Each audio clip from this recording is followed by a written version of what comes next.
Harleen, anong klaseng amendment naman ang isinusulong ni Senator Padilla?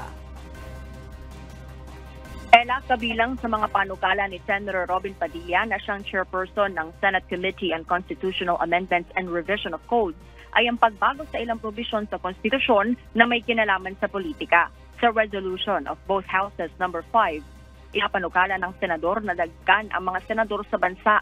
Dito, 54 na ang senador. 24 pa rin ang national senators na may 8 taong termino, habang 30 ang iboboto mula sa kada legislative region na may 4 na taong termino.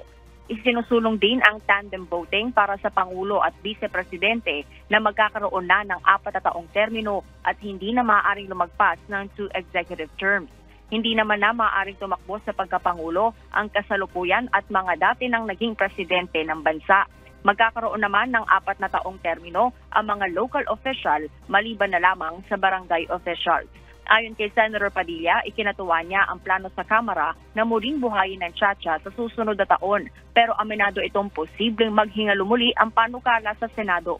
Kaya gaya sa Kamara, nais ng senador na daanin sa People's Initiative ang pagboto sa pag-amyenda ng konstitusyon kung saan taong bayan mismo ang magdedesisyon dito. At yun munang update, balik sa Ella.